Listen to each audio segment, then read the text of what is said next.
Hi, I'm Mel, And I'm Janelle. and this is the Murder Mamas. Hello. Welcome. Hello. Okay. We're back. We are back for a second week in a row. Yeah. But we won't be back next week. Oh, what a bummer. Yeah. I know you guys are all going to be sad. So sad. So sad. Well, it's sad to go on vacation. Vacation. Yep. Okay, so today we're on another series, which is Evil Lives Here, right? On Hulu. On Hulu. There's a ton of episodes, so we'll probably go through some of them. I'll read the descriptions and kind of pick out some good ones. Yeah. Hopefully. I mean, We're not going to do the whole thing because there's like 6 seasons or something, I think. sounds like we have material for We do. a very long time. We do. No, like just the ones that we don't know about, I think probably is what we'll focus on. Yeah. And this one I would have thought I would have heard. I don't know. Back 2007, it was different. I have zero No. recollect. Like, I know we already talked about this, but Yeah. like, I don't recall this No, at all. I don't either. I actually, like, I knew that Sandy Hook took place in December, and at first I was like, is this about Sandy Hook? Yeah. And then I saw it said Omaha, and I was like, okay, I know that's not where it is. No. But like, so I had no idea. No idea either. But this one is episode 1 of season 1, titled Something is Different About Robbie. Yeah. Very different. Lots of things are lots of about things. Robbie. Yeah. So the episode opens with Candace, who was Robbie's stepmom, and she's talking about how she doesn't want to do this. No. And she didn't want to do this the last time they asked. Right. And she doesn't want to do it this time. Yeah. I'm like, oh, that's one way to start this. So I'm assuming, because that's her stepson, Robbie is her stepson, that and then he has an older sister. So the parents must have gotten divorced really early on in their childhood, right? Yes. And then they got married because she was there from like when he was very little. Very little, yeah. Yes.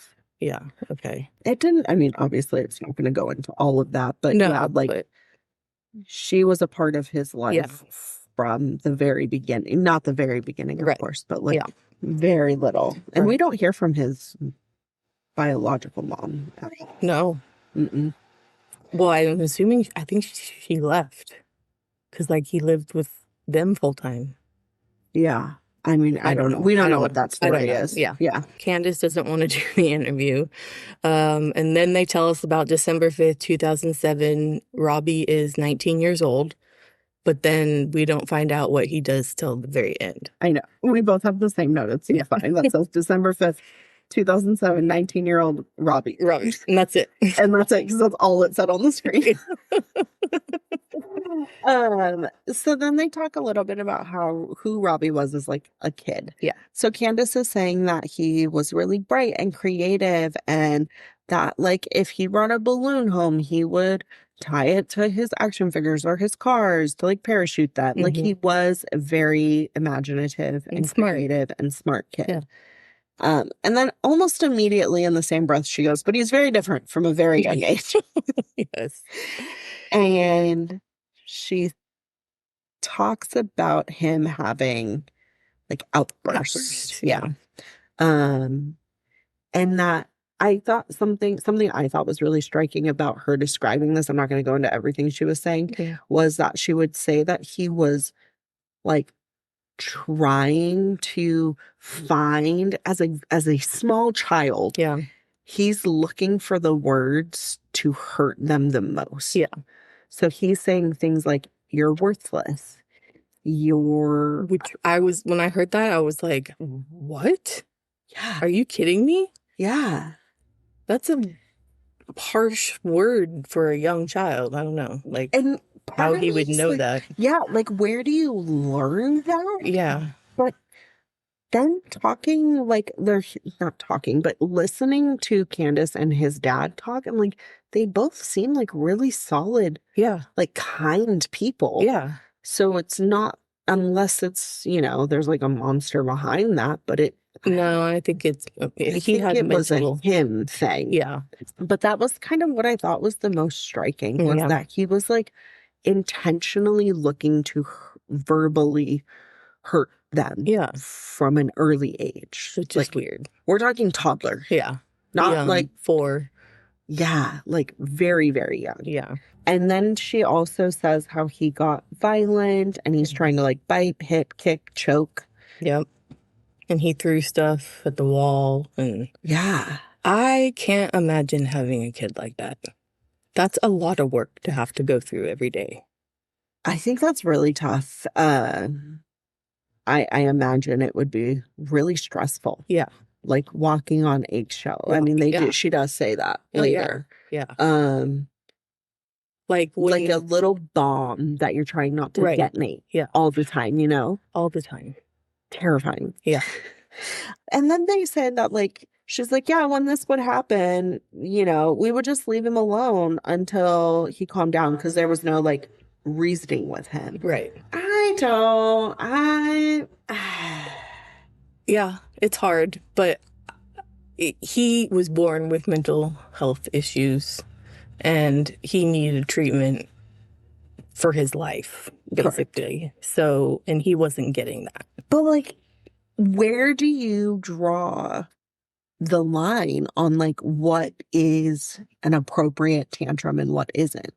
You know, like I think in parenting, especially like we got to look at it through this lens, right? So this is the 90s. Yeah.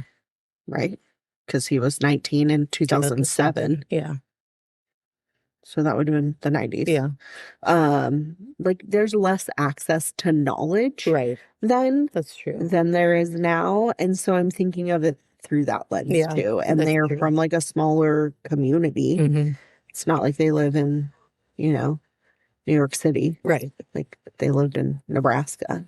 Yeah. So like I'm trying to like put my this is not 2026 lens on when I think about it, you know, like because all kids tantrum to some extent, right? So like what do you and you sort of, I mean, my youngest did for a long time, like we were talking about earlier, until he was 5.5. Yeah. You know, halfway through kindergarten, he was still regularly throwing tantrums. Yeah. And like at what point do they just kind of outgrow it? Yeah. Sometimes they don't. And sometimes they don't. But he was still so little where I could give them the benefit of the doubt where like he may outgrow this. Right.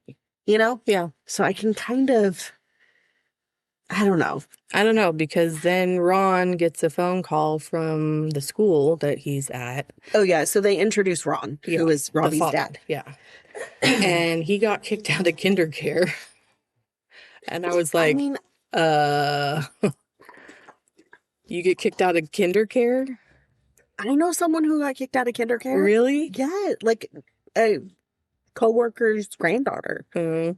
Got kicked out of kinder care for biting people. And she's like a normal kid. Yeah. So that's what I'm saying. Yeah. Like, I feel like that line is so blurred. Yeah. So initially when I watched this, I was like, oh, that is not the take I would do. Right. And then I was like, wait, I know so much more. Yeah. Because I'm looking at this in hindsight 2020. Yeah. But like my kid threw tantrums and my kid punched me in the face once. You know, when he was throwing a tantrum. Yeah. Was I going to take him to a psychiatrist for it? No. Like, no. Yeah. I don't know. But I mean, I feel like he was hitting people and then he hit people with a chair. Like he's in kinder care. Well, and so I felt that they took appropriate action after that. They did. They admitted him. They admit him at 4 years old. Yeah. He gets admitted to psychiatric care. Yeah. That had to be so scary and traumatic for like everyone. Yeah. You know? 4 is very young. That's a baby. Yeah. That's a baby. Like they don't diagnose mental health issues until like you're 18. That's a baby. Yeah. I feel so strongly for them, for the shoes that they were put in. Oh, yeah. To have to make that choice. Yeah. And I kind of feel like they made the most informed choice they could. I think so too. They tried to help him, you know? Oh, yeah. They were good parents. There's no doubt about that. Yeah. Ron describes Ron's description of Robbie was a little funny to me. He's like, he's really strong-willed. Yeah. Okay. Okay. So then, like we said, they send him for inpatient psychiatric care. Mm-hmm. And he comes home, and Candace says that he's like a blank slate. Yeah. So he's not having the anger, but he's also not having any emotions. Any emotions at all. Yeah. That's tough. It's hard. I've been through like 50 medications. Yeah. It's hard to find the right one. Thinking like you would have some personal, like this would be really touching to you. Because I mean, I get that. You know what it's like. Yeah. I mean, that's why I felt really bad, like, in the beginning, because he's doing all these violent things, and you're like, he's only 4. Yeah. That's hard. And you can't drug a 4-year-old. No. Like, so, yeah. I mean, do they even make meds for a 4-year-old? I don't think so. No, because usually they don't get diagnosed till later on. Yeah. Yeah. It's tough. That's really tough. Then they kind of talk a little bit about as he's growing older, his anger is increasing, and he's sort of picked Candace as the target. Yeah. Like he's really hyper-focused on her. Yeah. Which I was like, why her? Because like it's not like she just came into the picture. Like she's been there since the beginning. So like, why her? But then I heard that he was hoping that his mom would come back and they'd be a happy family. And I'm like, she left, dude. Like, you have this loving, caring person who's not even biologically yours. Yeah, and she cares a lot about you. That's another thing to consider here, too, is like Candace stepped into a role that she didn't need to. And she, in my opinion, from what we saw in this episode, like she really cared for him a lot. Yeah. Even when he was, we'll get to it. Yeah. We'll get to it right now, actually. So she's talking, she spends a fair amount of time here just talking about his anger and growing older. And I wrote it down twice and then I crossed it out because we already talked about that.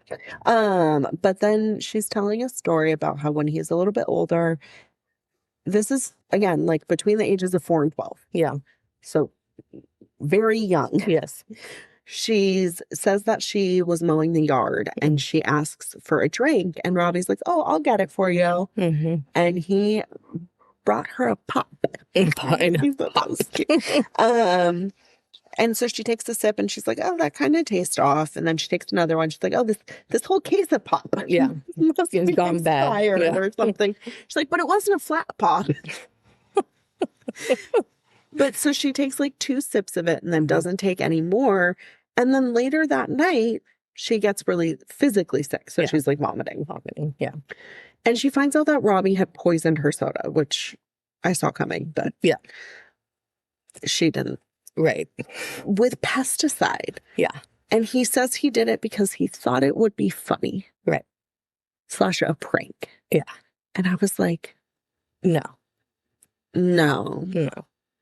He did it because he wants to kill you. Yeah. Like that's attempted murder. Like that's not, a prank is like, oh, you wanted a pop, but I filled it up with water. Womp womp. Like that's a prank. Yeah. No, that is scary.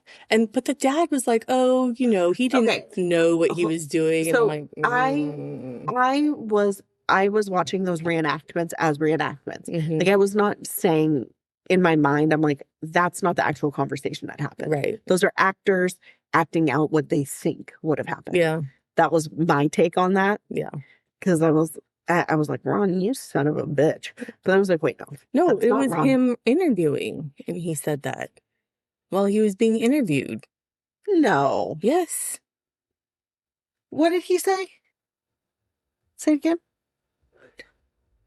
Girl, the pesticides. Oh, yeah, he was. Oh no, it was like the reenactment because they were at the table. Yeah, and I'm like, okay, but I'm assuming that's not how yeah, I don't know. This is a reenactment. Yeah. So I was thinking it was dramatized. That's okay. Well, it's my hope. Yeah. Ron, I'm giving you the benefit of the doubt here. It makes sense. I'm written down. Dad says it was a prank.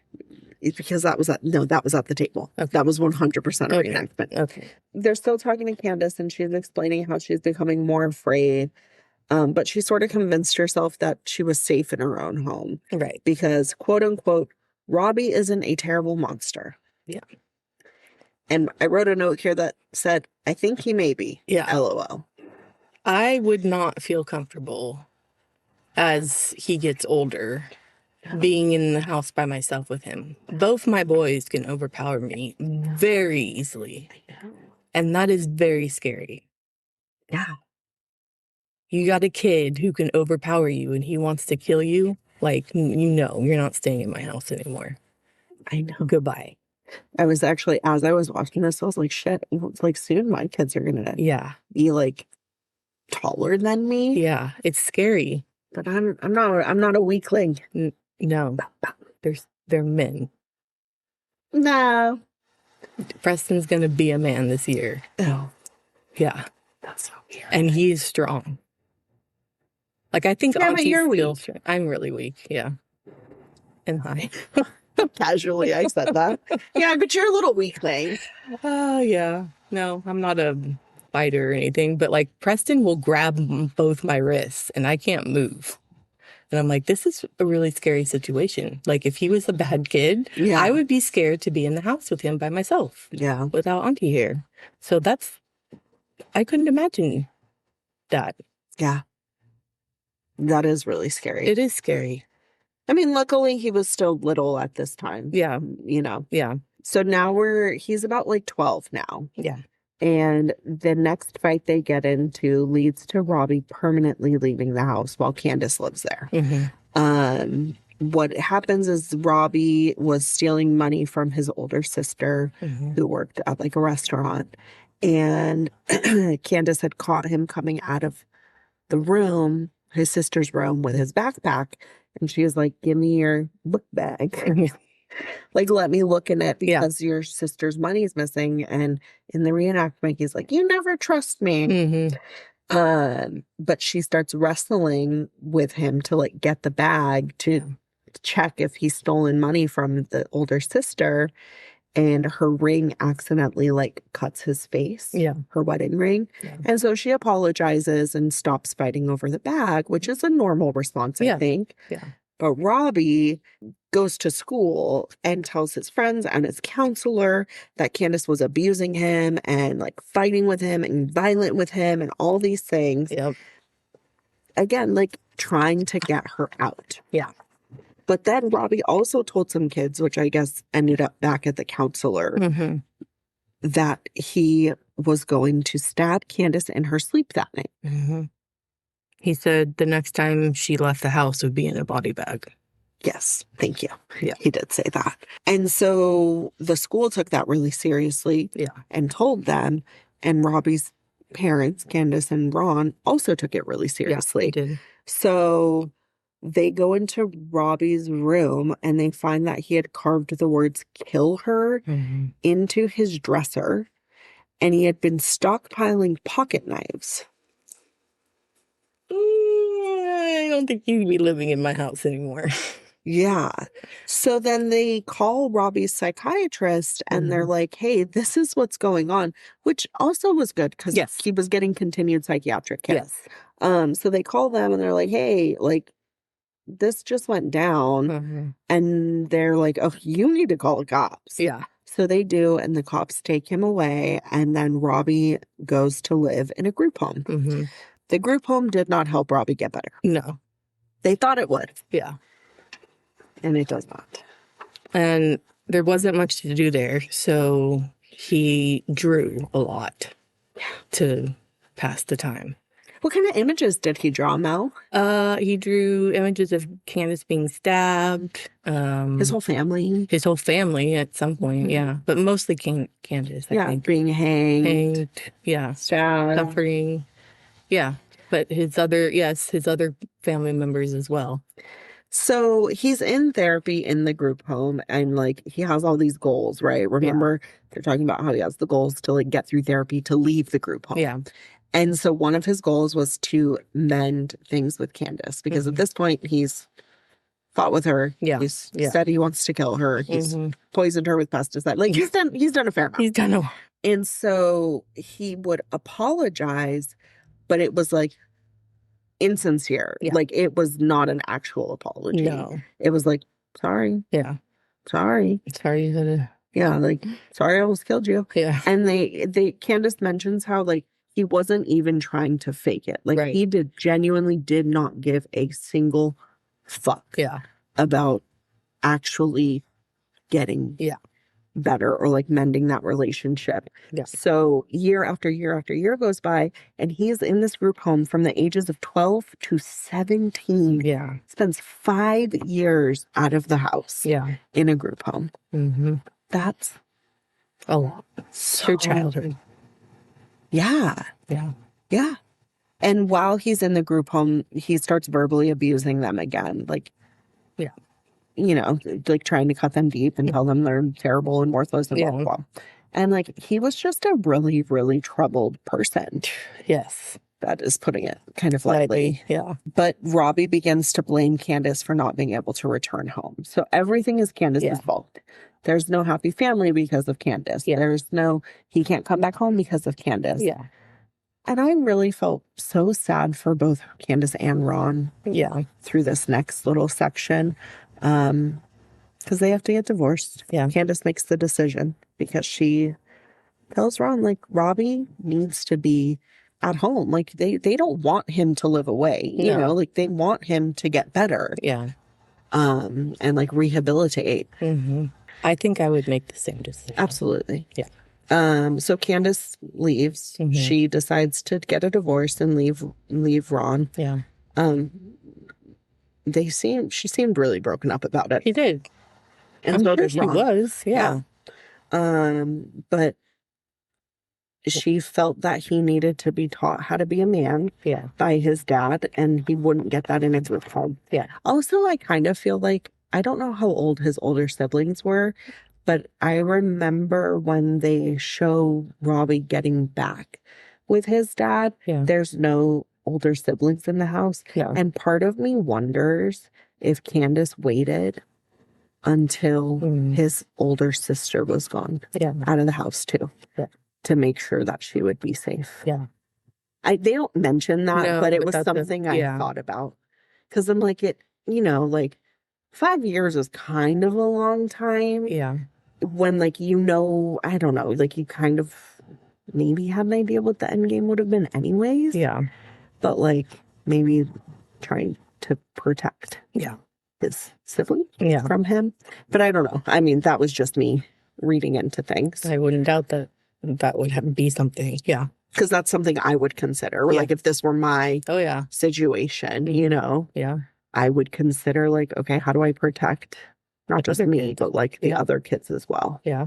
So she says, like I was saying, that he needs to be taught how to be a man, and he's 17 at this point. Yeah. And she said she's never spoken to him again. She never spoke to him again. Yeah. She really thought without her there that Robbie would heal. Like she really, truly, and that also made me sad. Like she really believed that she was the problem. Yeah, she was not the problem. Clearly she wasn't, Yeah. So Robbie returns home to live with Ron, and Ron feels like the way he's explaining it felt like he was pretty realistic about what Robbie's limitations would be, but also he set a lot of like guidelines for him. He had a curfew and he had to go to school and like it was structured. Yeah. And it seemed like he was doing okay for a bit. For a little bit, I think. But when Robbie turned 18, he moved out to be on his own and got a job and met a girl. You know what I thought was sad, just to backtrack for a second, when Ron's talking about how he felt like once Robbie was able to like heal and like move forward and process all of his hurt, like he would be able to use that to do good for others. And I'm like, you really, really saw the best in someone who worked really hard to show you their worst. Yeah. Yeah. Well, this kid. I know. And I'm like, I don't mean that in a bad way. No, I know. I mean that even, I don't know. It's like sad. I know. Like it's really a testament to like that unconditional love. Yeah. You know? Yeah. That clearly Robbie had. So it's like, why were you so angry? Right. You know? Yeah. But so then gets a job, meets a girl, and Ron was really hopeful that these were like positive signs. Yeah. Like, hey, like maybe he's moving in the right direction because these are normal things, you know? Until December 5th, 2007, when Robbie enters the West Roads Mall and begins shooting an AK-47. Yeah. So Robbie's older sister called Candace to ask if she thought Robbie was the shooter. And I'm like, can you imagine knowing something so horrific was happening in your town and being like, that's my brother. I know my brother's doing that. That's horrific. I can't imagine that. Yeah. And then she's right. And being right about it. Yeah. Like, it's so sad. Like, and honestly, it's like kind of real too. You know, I feel like so many times like, we didn't know. Yeah. We knew nothing. And they're like, no, I knew. No, like, we had our suspicion. Yeah. But there's only so much you can do, you know? Yeah. So Ron is working down the street. And his whole story here is pretty sad to me. Yeah. He's down the street from this mall when the shooting started. And he drives over and he pulls up to a cop. And he's like, I need you to tell me that I'm being paranoid. And like to go home and go away. Like, yeah. And maybe my son is the one doing this. Because they didn't know who the shooter was at this point. And so the cop is like, all right, let me have your ID. So he takes Ron's ID and then he walks away and he doesn't return. I would be super pissed. You know how hard it is to get an ID when you don't have an ID? I'd be like, give me my fucking ID back. I kind of took it as like he didn't return right away because he like knew. Yeah. That's what I took it as. No, like Ron never got his ID. I was mad about that. I'm like, maybe Ron has a passport. Fucking DMV. Maybe Ron has a passport. I don't want to go to the DMV. But he has a passport. I don't know. In my mind, Ron has a passport. And then Ron's phone rings and it's his oldest daughter. And she calls and she's just like screaming that it's Robbie. Yeah. Who is committing the mass murder. Ron calls Candace crying to tell her it was Robbie. Yeah. And like I said, Robbie used an AK-47. He killed 8 people and then himself. 5 people were wounded. He didn't leave like a manifesto or anything, so there's no motive. Nobody knows what. No one knows what was going through his mind. If something happened, if he got in a fight with his girlfriend, like nobody knows. Yeah. And then we just hear a little bit more from Ron and Candace at the end. And I got the sense that they both felt a lot of guilt and shame. Oh, sure. Over what Robbie did. Yeah. Not that they were, no, I can't blame them, but not that they were responsible for it. But it seemed like they knew that something, like they knew Robbie had issues and was trouble. Yeah. But they didn't ever suspect that it would like escalate to this. Yeah. And Candace says something that I thought was really sad. She's like, what if I'd given his sister the $10 out of my pocket? Yeah. What if we'd never had that schedule? Like, what would have, is that too loud?